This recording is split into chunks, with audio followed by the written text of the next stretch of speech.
May kilala ka ba na namumuhay sa dalawang buhay? I mean, merong double life. Yun bang iba ang pinapakita niya sa ibang tao, pero iba din pala ang tunay niyang katauhan kapag walang ibang nakatingin. Ay, grabe, nag-curious sila sa ating story for today.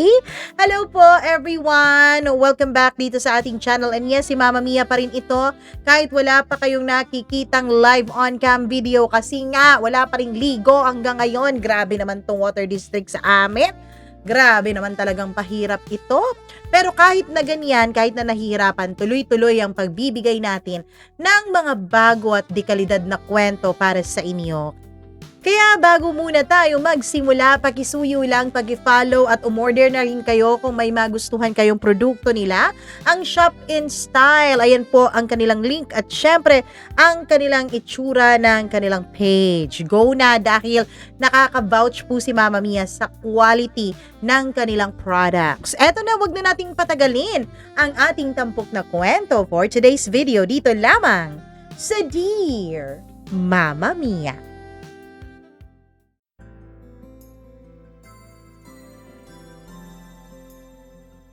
Mahirap mamuhay, lalo na kung hindi mo pwedeng ipakita at ipakilala sa iba ang tunay mong pagkatao.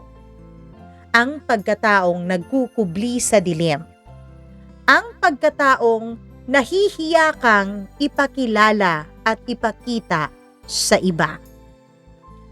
Dear Mama Mia, sa umaga po, isa akong babae na halos hindi mo mapapansin. Maliban na lamang kung ikaw ay aking estudyante. Mama Mia, itago niyo na lamang po ako sa pangalang Cristel. Isa po akong propesor sa isang universidad dito sa aming lugar. Kilala ako bilang strikta, tahimik, at halos walang emosyon kapag nagtuturo o nagbibigay ng grado. Laging planchado ang suot kong blouse. Maayos na nakapusod ang buhok ko. At bihira din akong makitang ngumiti ng karamihan. May ilan pong nagsasabing intimidating akong tao.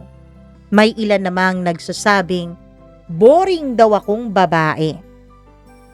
Pero ang hindi nila alam, may bahagi ng buhay ko na hindi kailanman sumilip sa liwanag ng araw. At dito ko nga sisimulan ang lahat, Mama Mia.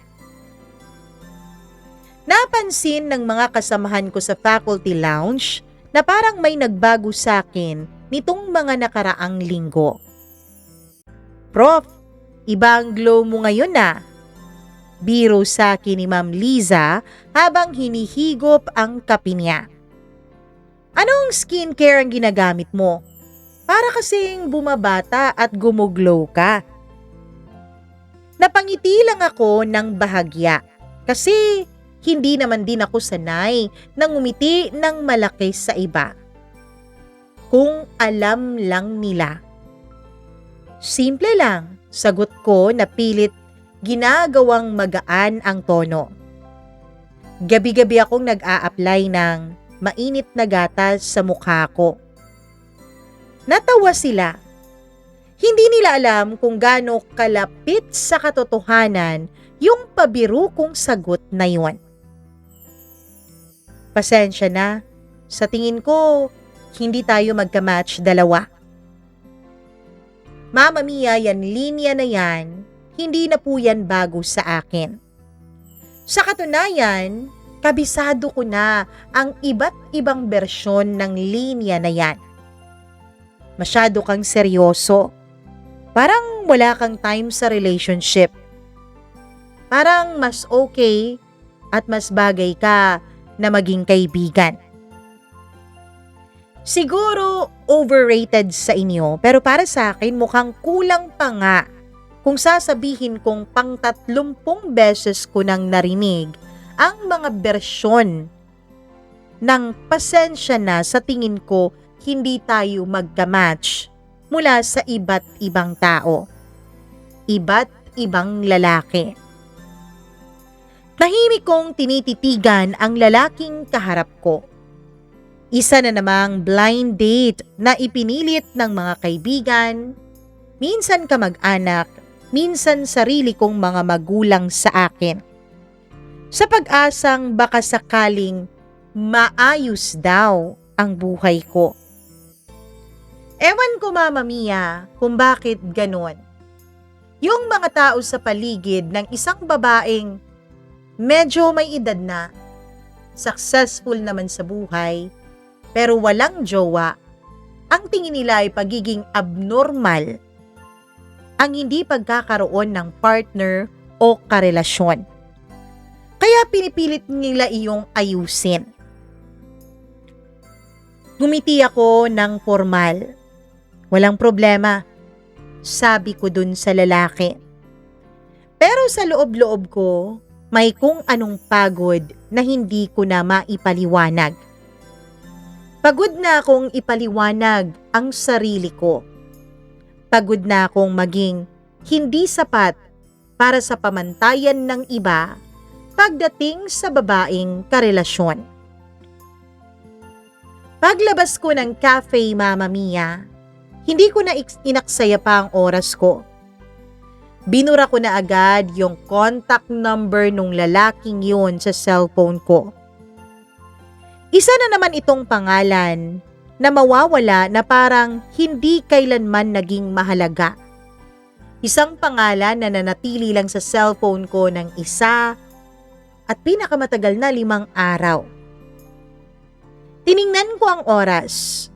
Nako, mukhang malilate na ako. Napabuntong hininga ako at nagmamadaling tumawid sa loob ng campus. Diretso sa shortcut na kahit na medyo maputik ay mas mabilis naman akong makakarating. Hindi ko na napansin ang basa at madulas na lupa. At isang maling hakbang lang. Biglang dumulas po ang kaliwa kong paa. Napapikit ako. Siguradong sigurado na ako sa pagkakataon na yun na babagsak ako. Sigurado akong mapapahiya ako sa harap ng maraming tao. Lalo na't may mga construction workers sa paligid. Pero hindi dumating yung pagbagsak na inaantay ko. Sa halip, Mama Mia, may naramdaman akong matigas, mainit at matibay na bagay na humawak sa akin. Isang pares ng mga braso ang sumalo sa bewang ko.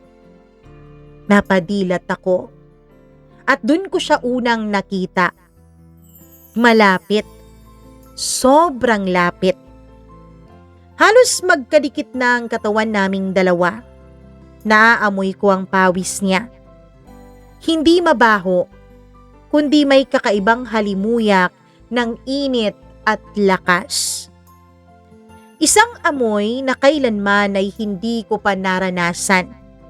Pero hindi ko rin maitatanggi na may kakaibang hatak sa akin ang amoy na yon, Mama Mia. Ayos ka lang ba, miss? Tanong niya. Malalim ang boses niya, parang papaus na. Yung sinasabi nilang husky bedroom voice. Parang may kung anong gumuhit sa loob ng dibdib ko nung narinig ko yung boses niya. Oo, ayos. Ayos lang ako. Mabilis kong sagot kahit hindi ako sigurado kung totoo ba talaga yun. Dahan-dahan kong tinanggal ang kamay niya sa bewang ko. Pero nang magdampi ang mga balat namin, para pong may bulta-bultahing kuryenteng dumaloy sa iba't ibang parte ng katawan ko. Hindi ako sanay sa ganitong pakiramdam, Mama Mia. Sa buong buhay ko, wala pang lalaking nakalapit sa akin ng ganito. Hindi sa ganitong paraan. Hindi sa ganitong klase ng intensity. Mama Mia, aaminin ko po na nagustuhan ko yung pakiramdam pero naguguluhan din ako. Ewan ko, sa isang babaeng iniisip ng lahat na matalino, gulong-gulo po ako noon at hindi ko maipaliwanag o mapangalanan man lamang ang aking nararamdaman. Simula noon ay umiwas ako. Sadyang pinili ko talagang umiwas. Hindi na ako dumadaan sa lugar na yon kahit pa mas mapapalayo ako. Kahit pa may mga pagkakataon na malapit na ulit akong malate sa klase ko. Mas mabuti na yung malate, mas mabuti na yung mahaba ang lalakarin ko kaysa sa makasalubong ko siya ulit. Pero Mama Mia, may mga bagay yata na kahit pilitin mong iwasan, kusa kang hinahanap at kusang sumusulpot na lang sa harapan mo. 2 araw ang lumipas. Nakita ko siyang muli. Nakatayo sa gitna ng construction site. Halatang may mga alikabok ang jacket niya. Kupas na rin ang kulay ng maong nasuot niya. Nakataas ang manggas hanggang siko. Pero hindi yun ang una kong napansin sa totoo lang, kundi yung paraan ng kaniyang pagtayo. Yung presensya niya. Parang kahit hindi siya gumagalaw, siya ang nagiging sentro ng lahat. Madali lang to, sabi niya dun sa foreman. 3 araw lang, tapos na tong pinapagawa ninyo. Mababa ang boses niya, pero malinaw kong narinig at naintindihan ang kaniyang mga sinabi. At sa bawat salitang binibitawan niya, hindi ko po maintindihan ang sarili ko, pero parang ako yung tinatamaan. Hindi ko maintindihan kung bakit. Hindi ko maintindihan kung bakit siya, sa lahat ng tao, ang nagpaparamdam sa akin ng ganito. Don't get me wrong, hindi po sa pangmamaliit, pero hindi po siya ang tipo kong lalaki. Hindi siya bahagi ng mundong ginagalawan ko at mundong gusto kong panatilihin ng sarili ko. At higit sa lahat, hindi siya dapat maging mahalaga sa akin. Pero bakit? Bakit ganito? Bakit ganito ang nararamdaman ko? Mabilis akong tumalikod at bumalik sa opisina ko. Ang ingay na naman ng mga construction workers na yan. Reklamo ng katrabaho ko.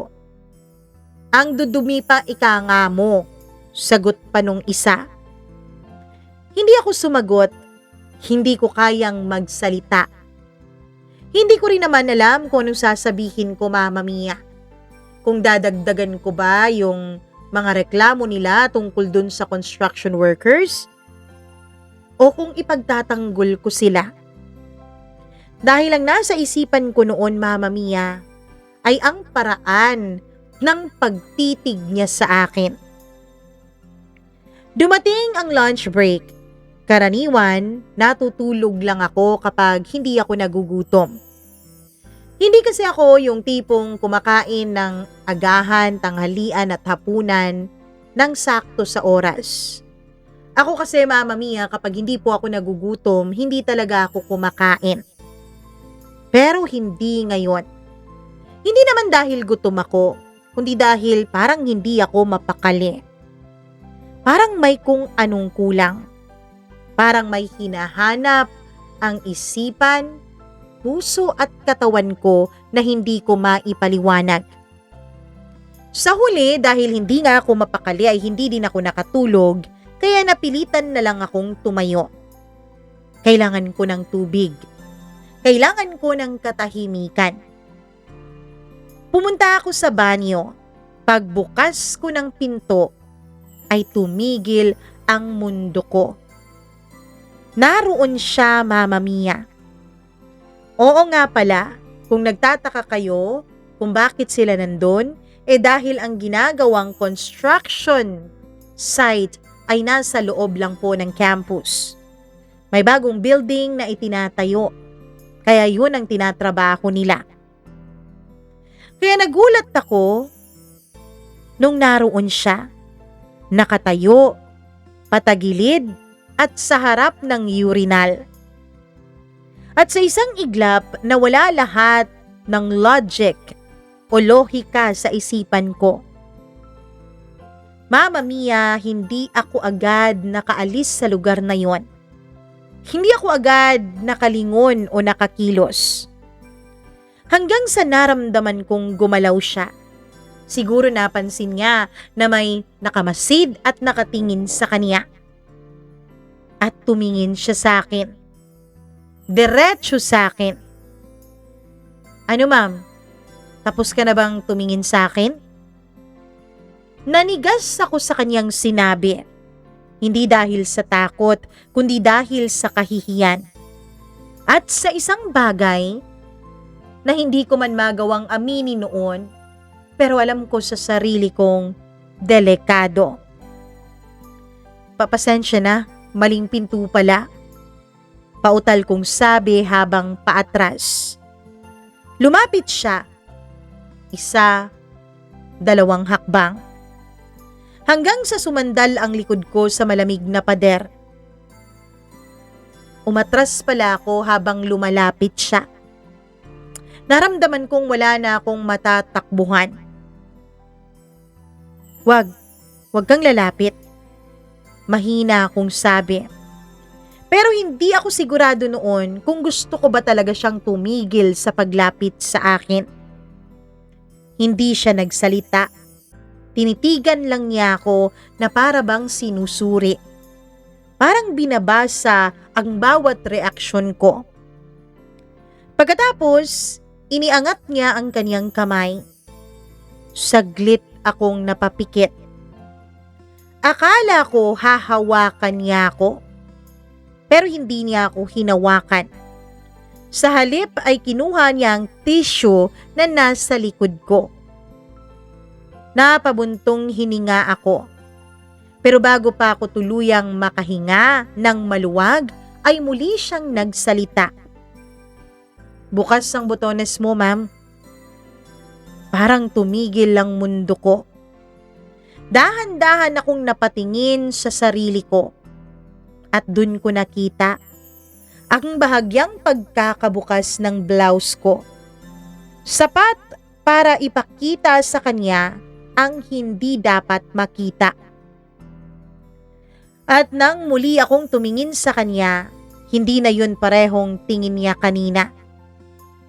Ewan ko, Mama Mia, pero pakiramdam ko parang mas bumigat, mas uminit, at mas lalong naging mapanganib ang kaniyang tingin sa akin. Hindi ko agad naisara ang botones ng blouse ko. Hindi dahil sa hindi ko kaya, kundi dahil sa paraan ng pagtingin niya. Parang hinihintay niya ang susunod kong gagawin. Parang gusto niyang makita kung ano ang susunod na gagawin ko. Mabilis akong napalingon at inayos ang sarili ko. Nanginginig pa halos ang mga daliri ko habang isinara ang botones kong nakabukas. Naririnig ko ang sariling tibok ng puso ko. Malakas, mabilis. Halos masapawan noon ang katahimikan ng banyo. Pagkatapos kong mag-ayos ay hindi ko na siya tiningnan. Hindi ko kaya. Hindi ko kaya, lalo na kung mas iinit at mas lalalim pa ang mga titig niya. Oh, ayos na ba? Tanong niya sa mababa pa ring boses. Simple lang ang tanong na yun kung tutuusin, pero bakit ang dating sa akin ay tila may laman ito? Oo, halos pabulong kong sagot. Sinubukan kong dumaan sa tabi niya pero bago pa ako makalampas, ay bigla niyang hinawakan ang pulso ko. Hindi naman yun mahigpit. Hindi naman ako nasasaktan, pero sapat na yun para pigilan ako. Nanlaki ang mga mata ko. Ano? Sabi ko pero hindi ko na ituloy. Huwag ka nang papasok dito ulit nang hindi tumitingin sa sign. Sabi niya. Diretso, walang kaimo-emosyon. Pero ang kamay niya ay hindi agad bumitaw sa pulsuhan ko. Naramdaman ko ang init ng palad niya sa balat ko. Magaspang, matigas, totoo. Bitawan mo ko. Mahina akong sabi. At dun lang siya kumilos. Dahan-dahan niyang binitawan ang pulso ko na para bang ayaw pa niya pero kailangan niyang gawin. Lumabas ako ng banyo na halos hindi na humihinga. At dun ko napagtanto, Mama Mia. Hindi pala takot ang nararamdaman ko. Oo. Ang kabang nararamdaman ko kanina ay hindi dahil sa takot, kundi dahil sa sarili kong damdamin na hindi ko mabigyan-bigyan noon ng tamang pangalan. Buong hapon, wala akong naiintindihan sa sarili ko. Nasa harap ako ng klase. Nagsusulat ng lecture sa whiteboard. Pero ang isip ko, wala doon sa klase ko. Class, as I was saying, natigilan ako. Hindi ko na maalala ang dapat sana'y susunod kong sasabihin. Nagkatinginan ng mga estudyante ko. Hindi yun nangyayari. Hindi ako nagkakamali ng ganon. Ang tingin nga nila sa akin ay perfectionist. Ma'am, okay lang po ba kayo? Tanong ng isa kong estudyante. Napabuntong hininga ako, pilit na ngumiti at pilit na winawaglit sa isipan ko ang gumugulo sa akin. Yes, I'm okay. Let's continue. Pero alam ko sa sarili ko, Mama Mia, I am not okay. Hindi ako okay. At alam ko kung sino ang dahilan. Siya. Dahil sa bawat sandaling sinusubukan kong mag-focus sa ginagawa ko, isang imahe lang ang bumabalik sa akin. Ang titig ng kaniyang mga mata, Mama Mia. At kapag naman ipinipikit ko ang mga mata ko, paulit-ulit lang din ang tunog na nanunumbalik sa tenga ko. Ang boses niya. At nararamdaman ko pa rin sa pulso ko ang paraan ng paghawak niya sa akin. At mas lalong gumulo ang isip ko nang mapansin kong Parang nagugustuhan kong balik-balikan sa ala-ala ko yung nangyari.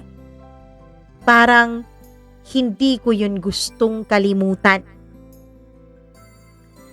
Kinabukasan, sinubukan kong maging normal, Mama Mia. Mas maaga akong pumasok. Mas inayos ko ang sarili ko. Mas naging maingat ako sa bawat galaw ko. Kahit na halos kabisado ko na ang tinuturo ko sa klase ko, mas nag-prepare ako, Mama Mia. Mas nag-study ako. Pero ewan ko ba, kahit anong gawin ko, parang may humihila sa akin. Parang may isang bagay na nagmamagnet sa akin pabalik sa kanyang mga ala-ala. Hanggang sa natagpuan ko na lang ang sarili kong nakatayo sa gilid ng construction site. Hindi ko maalala kung bakit ako napunta doon. Hindi ko maalala kung kailan ako naglakad papunta doon at kung kailan ako huminto. Hanggang sa narinig ko ulit yung boses. Yung boses niyang paulit-ulit sa tenga ko. Yung boses na mababa yung boses na halos paus na. Hindi pantay to. Ulitin niyo. Otomatiko akong napalingon. Naroon siya. Mas malapit kaysa sa dati. Mas malinaw kong nakikita ang bawat detalye ng kanyang pisikal na itsura. Pinagpapawisan siya. May bahid ng semento ang kanyang braso. At bahagyang nakabukas ang kwelyo ng kanyang damit. Pero Mama Mia, mas tumama sa pagkababae ko ang paraan ng paggalaw niya. Yung parang siguradong sigurado. Parang kontroladong kontrolado. Parang alam niya ang bawat hibla ng ginagawa niya sa bawat segundo. Ewan ko Mama Mia, pero parang hindi siya katulad ng mga lalaking nakilala ko. Ng mga lalaking sineset up sa akin ng pamilya ko o ng mga kaibigan ko bilang blind dates. Ng mga lalaking nakasama ko sa larangan ng aking trabaho. Kakaiba siya. Hindi siya nag-aalinlangan sa bawat galaw niya. Parang wala siyang pakialam kung may approval yun ng iba. Parang hindi siya naghahanap ng validation sa kanyang mga kilos mula sa ibang tao. At Mama Mia, aaminin ko po, sa sandaling yun, naramdaman kong ako ang hindi sigurado sa sarili ko. Mama Mia, sa totoo lang, isa po ako sa mga babaeng tinatawag nilang sanay na magdesisyon ng mga mahihirap na bagay. Sanay gumawa ng mga bagay na karaniwang hindi ginagawa ng ibang mga kababaihan. Yung babaeng sigurado sa lahat ng gusto niya. Kaya nga hindi ako napipilit ng mga magulang ko na mag-asawa na eh. Kasi sigurado ako sa gusto ko. Na ayoko sa bagay na yon. Pinagbibigyan ko lang talaga yung mga hinihingi nilang blind date dahil hindi naman din ito namimilit. Pero ewan ko, pagdating sa kanya, parang hindi ko kontrolado maging ang sarili kong katawan. Hindi ko napansin na napapatitig na pala ako. Hindi ko napansin na ilang segundo na pala akong nakatayo doon. Hanggang sa bigla siyang tumingin at dumiretso ang mga mata sa akin. Parang may humila sa dibdib ko. Hindi ako makagalaw. Ilang segundo kaming nagtititigan. Walang nagsasalita. Walang gumagalaw. Hanggang sa siyang unang kumilos. Lumakad siya palapit sa akin. Bawat hakbang niya parang bumibigat ang hangin sa paligid ko. Hindi ka ba natatakot? Tanong niya pagkalapit niya. Napanganga ko. Saan? Dito. Madumi, maingay, hindi bagay sa'yo. Sagot niya na bahagya pang itinuro ang paligid. Hindi ko alam kung bakit pero natawa ako ng mahina. Siguro, pero hindi naman lahat ng bagay kailangang bagay para mag-workout, 'di ba? Sandali siyang natahimik. Parang hindi niya inaasahan ang sagot kong iyon. Matapang ka pala, sabi niya. Hindi ako sumagot dahil sa totoo lang, hindi ako matapang. Hindi ko lang talaga mapigilan ng sarili kong hahanap-hanapin ang kaniyang presensya. Hindi ko alam, Mama Mia, kung kailan nagsimula o kung paano nagsimula ang lahat. Pero isang gabi, nakita ko na lang ang sarili kong nakatayo sa harap ng maliit na karinderya kung saan pumupunta doon ang nagtatrabaho sa construction site ng eskwelahan. At naroon nga siya, nakaupo, tahimik na kumakain. Napahinto ako, dapat aalis na ako eh. Dapat ba balik na ako sa mundong ginagalawan ko? Pero hindi ako gumalaw. Hanggang sa napansin niya ako. At sa unang pagkakataon, nasilayan kong ngumiti siya sa akin. Hindi naman malaking ngiti yun. Hindi naman yung ngiting maliwanag. Pero sapat na yun para magbago ang lahat sa pagitan naming dalawa. Ma'am, sabi niya, na parang pamilyar na ang tawag na yun sa kanya. Hindi ka pa ba uuwi? Hindi ko alam kung bakit ako lumapit. Hindi ko alam kung bakit ako umupo sa tapat niya. Hindi pa, sagot ko. At doon nagsimula ang gabi, Mama Mia. Ang gabi na tuluyang nagpabago sa akin. Hindi ako sanay sa ganito. Hindi ako sanay umupo sa isang simpleng karinderya sa harap ng isang lalaking halos wala akong kaalam-alam sa pagkatao. Maliban sa pangalan niya na hindi ko pa nga naririnig mula sa kanya. Tahimik lang kaming dalawa nung una. Naririnig ko ang kalansing ng kutsara sa kanyang plato. Ang mahinang usapan ng ibang mga tao sa paligid. At ang tila walang humpay na ingay ng gabi sa labas ng karinderyang yun. Pero sa loob ko kahit maingay doon ay mas maingay pa rin sa aking puso. Anong pangalan mo? Tanong ko. Pilit na pinapakalma ang sarili ko. Hindi siya sumagot agad. Uminom muna siya ng tubig bago niya ako tiningnan. Kevin, simple, diretso. Ako naman si Cristel, sagot ko kahit hindi naman niya ako tinatanong. Ngumiti siya ng bahagya sa akin. Alam ko, natigilan ako. Paano mo nalaman ang pangalan ko?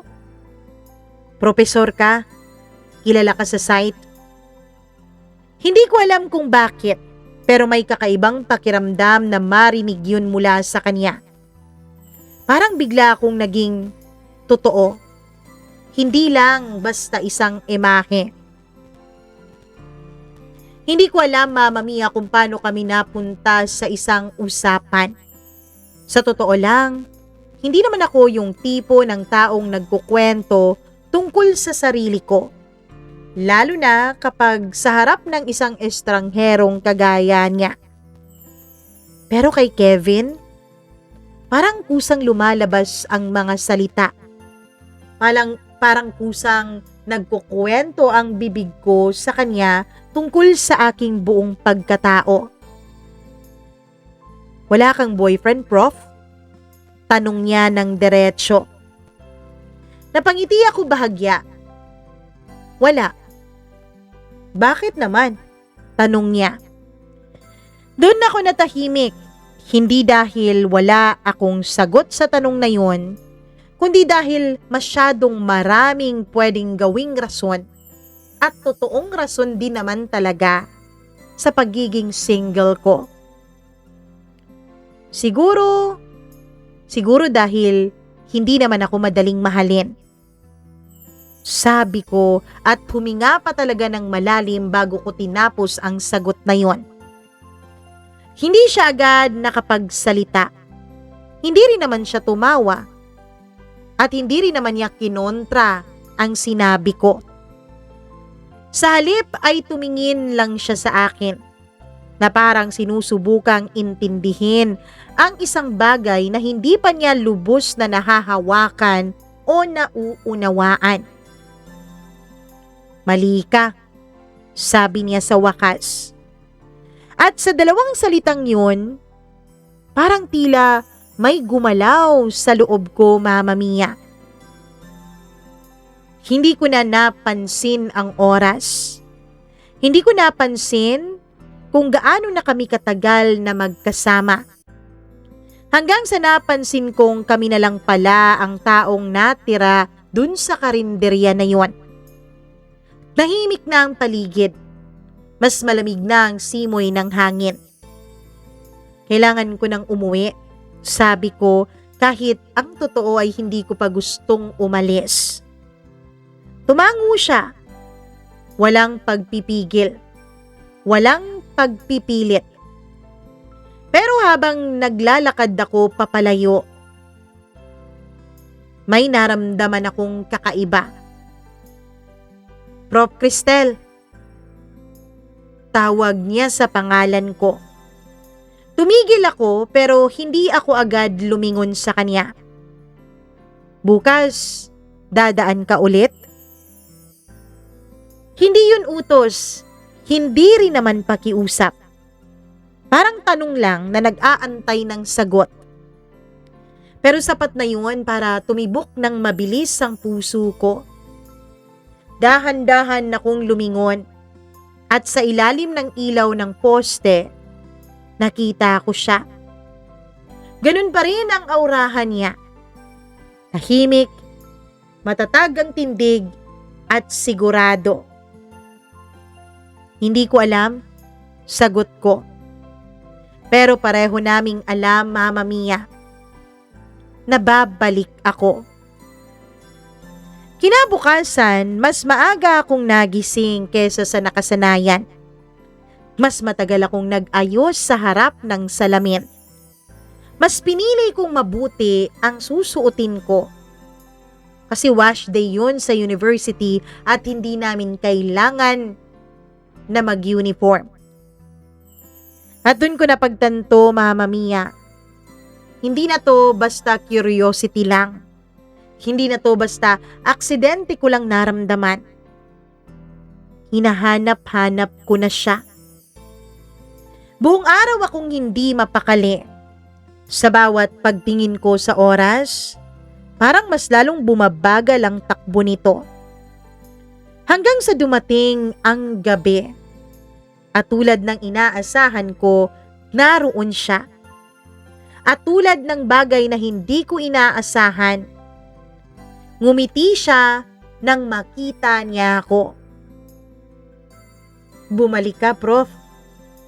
Sabi niya sa simpleng paraan ng kaniyang pagsasalita. Pero ewan ko ba, Mama Mia, siguro dala ng husky at bedroom voice niya, yung kakaibang bigat ng kaniyang sinabi. Siguro, sagot ko, na pilit pinipigilan ang ngiti na lumabas sa mga labi ko. Umupo ako sa tabi niya, hindi na sa tapat tulad kagabi. Mas malapit na kami ngayon sa isa't isa. At doon ko unang naramdaman ang init ng presensya niya kahit hindi naman talaga tuluyang nagdikit ang aming mga katawan. Hindi kami nagmamadali. Hindi namin kailangang punuin ng salita ang bawat sandaling magkasama kami. At sa katahimikan na yun, tila mas lalo ko siyang naramdaman. Hindi ka ba natatakot sa akin? Tanong niya. Napatingin ako ng diretsyo sa kanya. Hindi naman, sagot ko. At sa unang pagkakataon, alam ko, Mama Mia, nagsasabi ako ng totoo. Wala akong maramdamang takot sa kanya. Alam kong iba ang dahilan kung bakit ako kinakabahan sa kanyang presensya. Alam kong hindi takot yun. Alam kong iba yun. Bagay na hindi ko magawang ipaliwanag sa kanya. Hindi ko na namalayan na naging routine na namin ang ganitong pagkikita. Gabi-gabi, sa parehong oras at sa parehong lugar. At gabi-gabi, Mama Mia, mas lalong naglalapit kaming dalawa. Hindi sa pisikal, hindi pa sa pisikal. Pero sa paraan ng pagtitinginan namin, sa paraan ng pakikinig namin sa salita ng bawat isa, sa paraan ng tila paghihintayan namin na dumating yung isa dun sa karinderya. Parang alam mo na agad na may kakaibang nangyayari. Mama Mia, hanggang isang gabi. Ang gabing akala ko na yun ang huling gabing normal pa ang lahat. Nakaupo lang kami sa karinderya gaya ng dati. Tahimik, komportable, na parang unti-unting nagiging bahagi na ng buhay ko ang presensya niya. Pero sa pagkakataong iyon, ay tila hindi na sapat ang katahimikang aming pinagsasaluhan.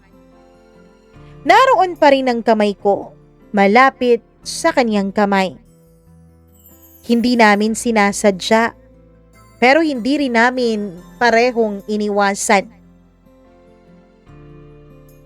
Cristel, sabi niya.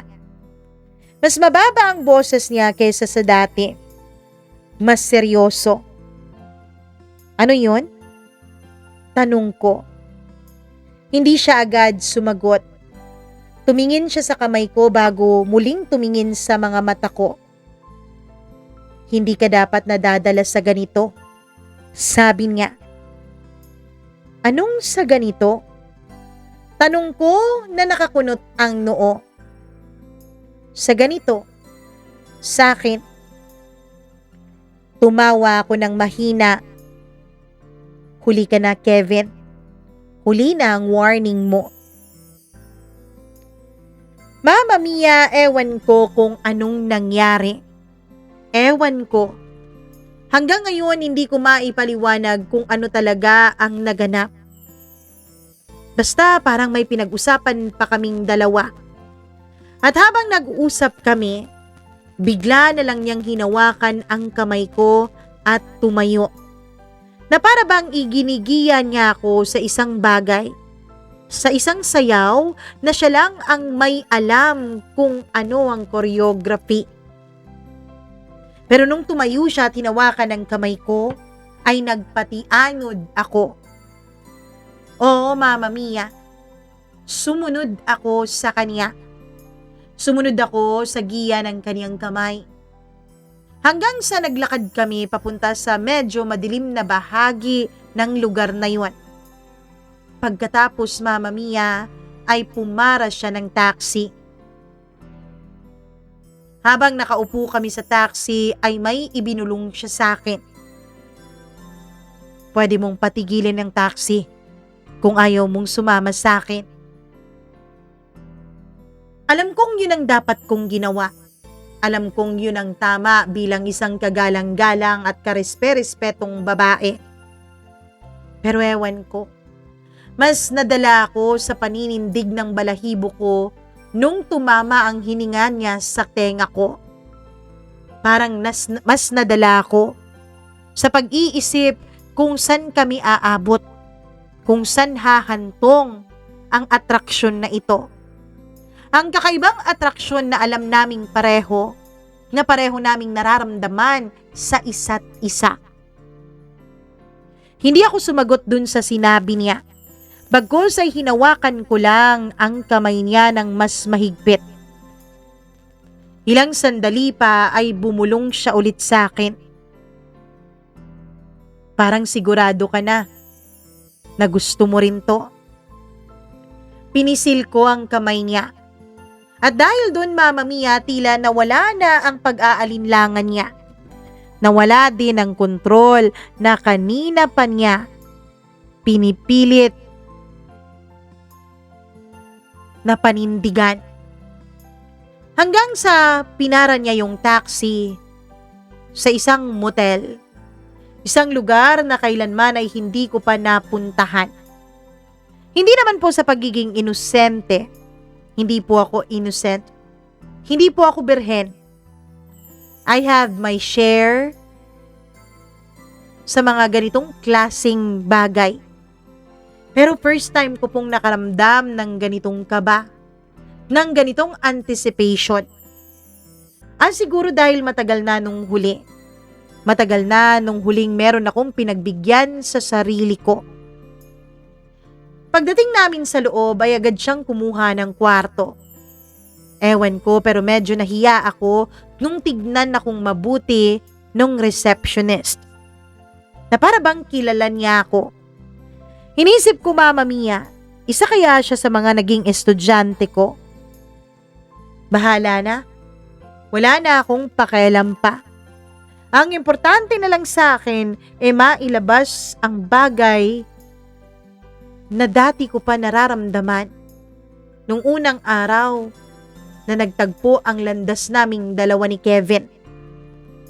Nung ibinigay na sa amin nung receptionist ang susi ng kwarto, ay agad akong hinawakan ni Kevin sa bewang at iginiya na paakyat ng hagdan.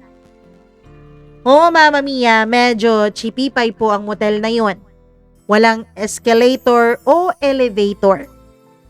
Naglakad lang kami papuntang 4th floor. Sa totoo lang, sapat na sana ang mga sandaling yun eh. Ang sandaling naglalakad kami para umatras ako sa maaaring mangyari. Pero bawat hakbang paakyat ay tila mas umaakyat din ang excitement ko sa pwedeng maganap. At pagkapasok namin sa kwarto, bago niya tuluyang isinara ang pinto, ay tinanong niya ulit ako. Sigurado ka ba talaga dito? Hindi ka ba nahihiya kung anong sasabihin sa'yo ng ibang tao? Mama Mia, pakiramdam ko noon ay parang sinaniban ako ng ibang espiritu. Parang hindi ako si Cristel. Nag-graduate sa prestihosong paaralan, nakilala sa buong university, nakagalang-galang, na strikta, na matapang.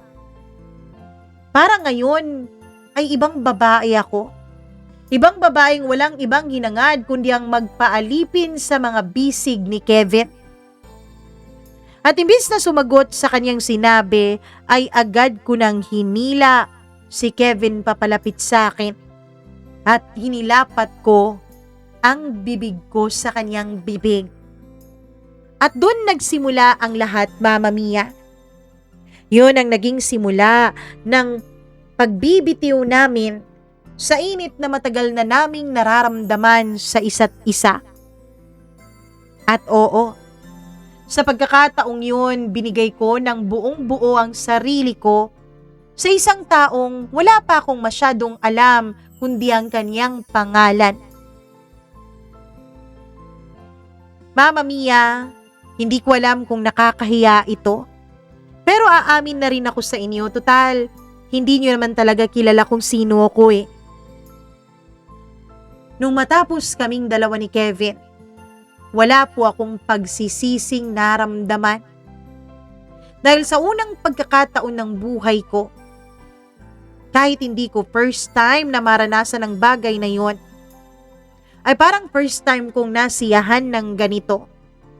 Parang first time kong na-enjoy ang bagay na yon. Magaling si Kevin. Sobrang galing niya. At mula sa araw na yon, parang nagkaroon na po ako ng double life, Mama Mia. Tuwing umaga, isa akong kapita-pitagan, mahinhin na propesora ng isang sikat na universidad sa aming lugar. Ngunit pagdating ng gabi, ako ay buong pusong nakikipag-ugnayan ng buong pagnanasa sa isang construction worker sa buong Magdamag. At yun ang dahilan, Mama Mia, kung bakit napapansin ng mga kasamahan ko sa trabaho ang kakaibang glow ko. Kung bakit tinatanong nila kung anong skincare ko dahil mukhang bumabata daw ako. Tama bang aminin ko sa kanila? Nagatas na hindi galing sa kalabaw o hayop ang nagdidilig sa akin, ang nagpapaganda sa akin. Pero syempre alam kong nakakahiya yun kung yun ang aaminin ko sa iba kong mga katrabaho. Simula nung may mangyari sa aming dalawa ni Kevin, ay tila naging maingat na kami. Kung dati ay Nagtatagpo kami bilang magkaibigan sa isang maliit na karinderya. Sa mga panahon na yun ay hindi na. Hindi na kami nagkikita o nagpapansinan sa school, sa karinderya, o sa construction site. Parang hindi na kami magkakilala. Iniwasan namin ang chismis. Dahil sabi nga ni Kevin, professor pa rin ako sa paaralan na yun. Kagalang-galang pa rin ang imahe ko. Kaya sigurado daw siya na madudungisan ang pangalan ko kapag kumalat ang chismis na nakikipag-ugnayan ako sa isang construction worker. Tama din naman si Kevin, Mama Mia, kaya hindi ko na lang siya kinontra pa. Mama Mia, hindi po ako magpapaipokrita sa'yo. Nag-e-enjoy po akong kasama si Kevin. Nag-e-enjoy ako sa mga palihim naming pagkikita tuwing gabi.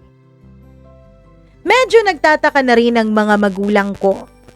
Pati nga siguro mga estudyante ko ay may pagtataka na rin. Kasi sabi nila, mas mabait na raw ako. Sabi nila, mas approachable na raw ako. Hindi daw ako katulad ng dati na tila mahirap lapitan. Nakaka-intimidate. Ano ba talaga sikreto mo, Ma'am Cristel? Kasi lalo kang gumaganda. Tapos napapansin naming lahat, bumabait ka rin. Ikaw ba umamin nga? May boyfriend ka na ba? Sabay-sabay nilang tanong. Tinutukso-tukso pa nila ako na ipakilala ko raw sa kanila ang boyfriend ko. Sabi ko na lang na soon. Hindi muna ngayon. At dahil dun sa sagot ko ay tila mas lalo silang na-curious. Pero wala akong pakialam dahil hindi naman nila malalaman.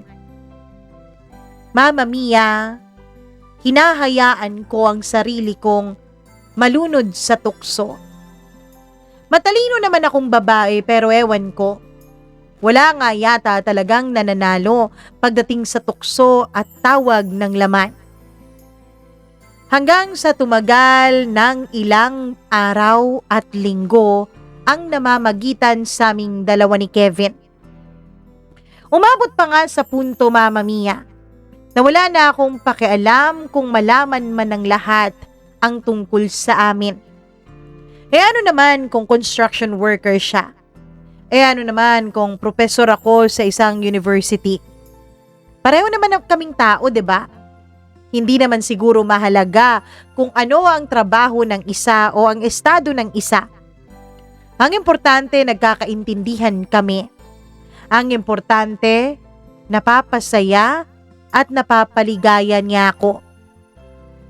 Pero isa lang po, ang hindi pa ako sigurado. Kung ano ba talaga kaming dalawa ni Kevin. Mama Mia, oo, may nangyayari sa amin. Oo, paulit-ulit. Halos gabi-gabi. Liban na lamang kung meron akong importanteng gagawin. Kung may examinations ang mga bata kinabukasan o kung meron akong buwan ng dalaw. Dun lang ang nagiging pahinga namin. Pero the rest of the days, may lihim na kaming tagpuan. Lihim na kwarto na kami lang ang nakakaalam. Lihim na sayaw na kami lang ang nakakarinig ng tugtog. Pero kahit ganun, hindi ko pa rin magawang itanong sa kanya ang tungkol sa aming dalawa.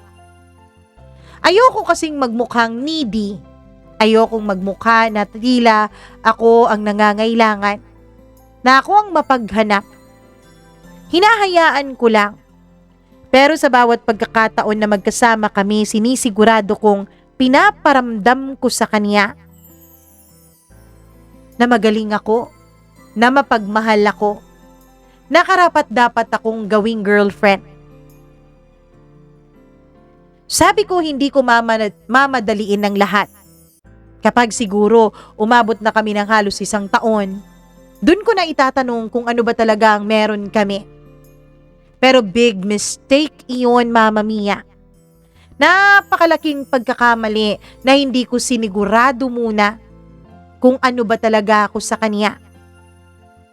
Dahil isang araw, matutuklasan ko pala kung bakit hindi niya magawang lagyan ng titulo ang posisyon ko sa buhay niya. Wednesday iyon, Mama Mia. Mula sa araw na yon ay siguro mga 4 na araw na kaming hindi nagsasama. Una, nagkaroon ako ng buwan ng dalaw. Plus, may importante pang kailangang tapusin sa school. So medyo naging busy ako. Sabi naman niya na iintindihan niya kaya wala lang sa akin. Pero nung Miyerkules na yon, dahil tapos na ang lahat ng kailangan kong gawin, tapos na rin ang monthly period ko for that month, sinabi kong magkikita na siguro kami. Tinext ko siya, Mama Mia. I told him na magantay sa akin kung saan kami usualing nagkikita. Kaya lang, pagdating ko doon, pagtanong ko sa receptionist ay hindi pa pala siya naka-check-in. Inisip kong napaka-unusual naman. Hindi naman siya ganito. Every time na magkikita o magtatagpo kaming dalawa, siya naman talaga ang nauuna sa motel. Baka busy lang. Baka may tinapos lang na trabaho, sabi ko sa sarili ko. Kaya ako na ang nag-check-in. Ako na ang nag-antay. Tinext ko siya, sinabi kong nandito na ako. Pero lumipas na lang ang mahigit 1 oras, hindi pa rin ako nakatanggap ng reply sa kanya. Inisip ko na baka hindi pa nag-out. Baka andun ang foreman. Pero halos 3 oras na ang lumipas. Bagot na ako. Wala pa rin siya. Kaya tinawagan ko siya, Mama Mia. Pero doon ako nagulat. Nung pagtawag ko, hindi ako makakonect. Out of coverage area agad ang sagot. Ibig sabihin, nakapatay ang cellphone niya. Nakapatay ang SIM card niya. Doon na ako nainis. Agad akong nag-check out at umuwi ng bahay. Nagulat pa nga ang mga magulang ko dahil nagdadabog ako nung makauwi. Nagtatanong sila kung anong problema pero wala naman akong masabi. Alam ko na hindi magiging proud ang mga magulang ko kapag nalaman nilang nakikipag-ugnayan ako ng physical at sexual, lalo na sa isang lalaking hindi ko pa naman talaga boyfriend kung tutuusin. Mama Mia, kinabukasan, sabi ko sa sarili ko, this day, kukumprontahin ko na talaga etong si Kevin. I don't care kung malaman ng lahat ang tungkol sa namamagitan sa amin. Ano naman ngayon? Wala namang masama kung magkaroon kami ng relasyon, diba? Wala akong pakialam kung anong sasabihin ng iba.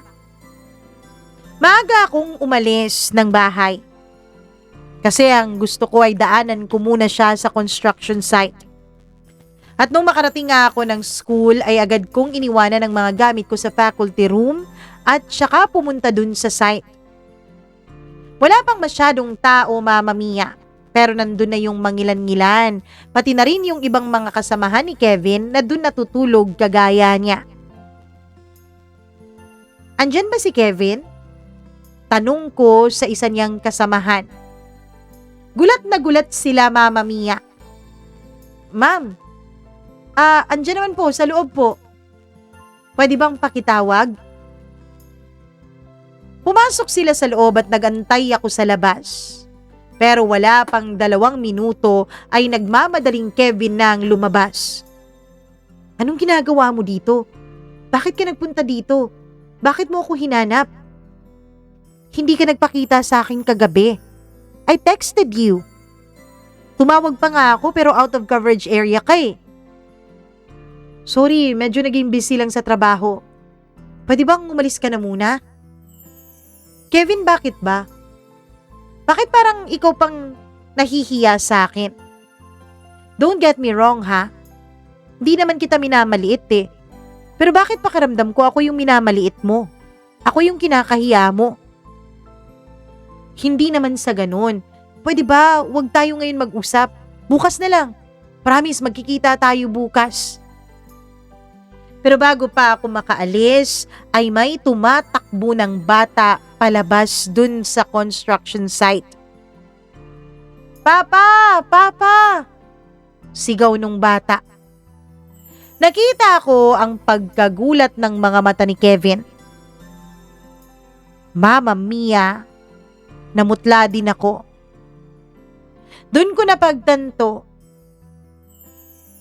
Kaya pala siguro, ayaw ni Kevin na malaman ng ibang tungkol sa amin, hindi dahil nahihiya siya sa agwat ng estado naming dalawa, kundi dahil dito, dahil sa batang to. At bago pa ako makapagtanong ay may lumabas ulit mula sa construction site. Isang babae. Isang babaeng siguro mas bata kay Kevin at sakin. May dalang kape. Lumapit ito kay Kevin at umangkla pa talaga sa braso niya. Babe, kape mo. Babe, hindi ko napigilang maibulalas yun ng labi ko. May bisita ka pala, babe. Hi ma'am, magandang umaga po. Tanong niya. Sino ka? Hindi ko na napigilan ang sarili ko, Mama Mia. Doon na unti-unting nagkaroon ng komosyon ng ibang mga kasamahan ni Kevin. Nakita at napansin ko na nagtitinginan o nagbubulong-bulungan sila. Ma'am, ako po yung asawa ni Kevin. Bumisita kami dito sa kanya kasi matagal na siyang hindi umuwi. Sabi niya kasi hindi siya nakakapag-day off kaya kami na lang ang bumisita. Malipat-lipat ang tingin ko kay Kevin, dun sa babaeng nagpakilalang asawa niya at dun sa bata na pilit na nagpapakarga sa kanya. Hanggang sa hindi ko na nakayanan ang nasaksihan kong sitwasyon. Agad akong tumalikod, hindi nagpaalam at mabilis na naglakad pabalik sa faculty room. Hindi ko na matandaan kung gaano ako kabilis na nakabalik sa faculty room, Mama Mia. Basta ang naaalala ko lang, hindi ko na napigilan ang pag-agos ng mga luha sa mga mata ko. Kaya pala, ayaw niya na malaman ng ibang tungkol sa aming dalawa. Hindi pala dahil nahihiya siya sa agwat ng aming mga estado, kundi pala dahil may itinatago siya. May asawa pala siya. Bakit hindi ko naisip yon? Alam mo ba, Mama Mia, feeling ko nung mga panahon na yun ay ang bobo-bobo ko. Hindi ko man lang naisip ang posibilidad na may asawa na siya. Masinuna kong pakinggan ang init ng katawan ko, ang pangungulila ng damdamin ko, ang kilig at ang saya na ibinibigay niya sa akin. At hindi ko na nakita ang logic na dapat matagal ko na palang nakita. Hindi ko na rin namalaya na unti-unti nang nagsidatingan ang mga kasamahan ko sa trabaho. Gulat na gulat sila, Mama Mia, dahil nakita nila akong umiiyak. Alam nila matapang ako eh. Alam nila malakas ako. Ano nangyari sa iyo, ma'am? Sunod-sunod nilang tanong pero wala akong maisagot. Dahil doon ay nag-excuse ako at umuwi muna. Buti na lang dahil wala namang ibang tao sa bahay at malaya akong nakaiyak doon. Kinabukasan pumasok ako sa eskwela na tila walang nangyari. Pero pagkatapos lang ng ilang araw ay nagsimula na ang mga bulong-bulungan, Mama Mia. Ewan ko kung saan nanggaling. Doon ba sa mga kasamahan ni Kevin? Basta narinig ko na lamang na pinagchichismisan na ako ng iba. Isang araw, mga wala pang isang linggo matapos ang pagkakatuklas ko tungkol sa pagkakaroon ni Kevin ng ibang pamilya, ay pinatawag ako ng dean namin. Doon niya, tahasan at diretsahang tinanong sa akin kung anong nangyari sa amin ni Kevin. Ano nangyari sa inyo sa isa nating construction worker? Hindi ako nakasagot ng maayos. Hanggang sa pinagsabihan ako ng Dean Mama Mia na masama daw sa image ng aming university ang mga chismis na kumakalat. At dahil ayoko rin naman na makita pa si Kevin, wala pang isang buwan ay nag-resign ako. Lumipat ako sa ibang lugar. At ngayon dito na po ako nagtuturo, Mama Mia. Hindi ko alam kung ano nang nangyari kay Kevin. Isa lang ang alam ko at sigurado ako, Mama Mia. Hanggang ngayon, hindi pa rin ako nakaka-move on sa mga naganap.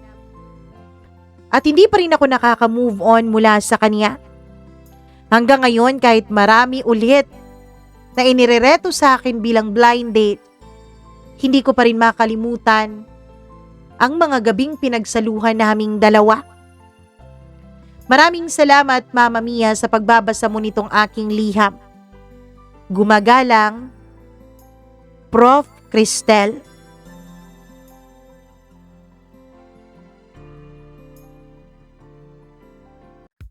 Grabe, double life! Sa umaga, isang mahinhin, kagalang-galang, pero sa gabi, mapaghanap. Charot lang. Hi, Prof! Oh, hindi kita i-judge, Prof, ha? Kasi lahat naman tayo, lahat ng tao, meron talaga tayong mga nagagawang pagkakamali sa ating buhay. Meron talagang mga pagkakataon na tayo ay nadadala ng ating mga nararamdaman at ng ating mga pangangailangan. Pero, alam ko, isa ang totoo. Sa bawat pagkakamali, hanggat nabubuhay tayo, meron tayong pag-asa at meron tayong pagkakataon na magbago. Pagkakataon na ayusin ang ating pagkakamali. Alam mo ba kung anong ikinasasaludo ko sa iyo, Prof? Bakit, Doc? Prof? Yun ay ang hindi mo pag-e-eskandalo. Like, tahimik ka lang umalis, tahimik ka lang lumayo. Parang lang, tinanggap mo na lang lahat. Yun ang isa sa proof na isa ka talagang matinong babae. Sadyang nadala ka lang talaga sa, alam mo yun, init at syempre kakaibang ligaya na nararamdaman mo sa piling ni Kevin.